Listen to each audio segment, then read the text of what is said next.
અમદાવાદ પૂર્વ આરટીઓ કરાવ્યું ખાલી બોમ્બ હોવાની ધમકીના પગલે કરવી આરટીઓ ઓફિસ ખાલી. અમદાવાદ પૂર્વમાં આવેલા આરટીઓ કચેરી ખાતે બોમ્બની ધમકી મળતા રામોલ પોલીસ દ્વારા કચેરી કરવી ખાલી. રામોલ પોલીસ ઘટના સ્થળે પહોંચી બોમ્બ સ્ક્વોડ દ્વારા ડોગ અને રામોલ પોલીસને સાથે રાખી વસ્ત્રાલ આરટીઓ કચેરીનું કરાયું ચેકિંગ. આજે સવારે એક મેલ મારફતે મેસેજ મળ્યો હતો. તેમાં 13 જેટલી આરટીઓ કચેરીને બપોરે 12:50 કલાકે બોમ્બથી ઉડાવી દેવાની ધમકી ભર્યો મેલ મળ્યો હતો. મેલ મળતાની સાથે જ રામોલ પોલીસની ટીમ આરટીઓના વસ્ત્રાલ સ્થિત કચેરી ખાલી કરવી હતી અને બોમ્બ સ્ક્વોડ અને ડોગ સ્ક્વોડ સાથે મળીને તપાસ કાર્યવાહી શરૂ કરી હતી. તપાસના અંતે કોઈ પણ વાંધાજનક મળી નથી આવ્યું, જેથી તંત્રએ લીધો રાહતનો શ્વાસ. અહેવાલ હિતેશ ઠક્કર, અમદાવાદ. બોમ્બથી ઉડાવી દેવાની ધમકી મળી છે, તો શું છે વિગતો, હકીકત શું છે એમાં?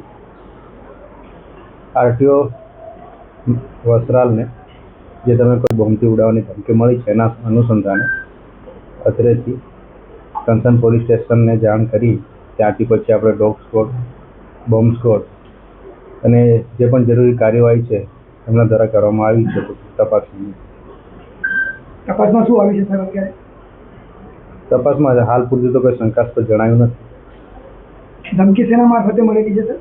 ઈમેલ મારફતે ધમકી મળેલી. ઓકે.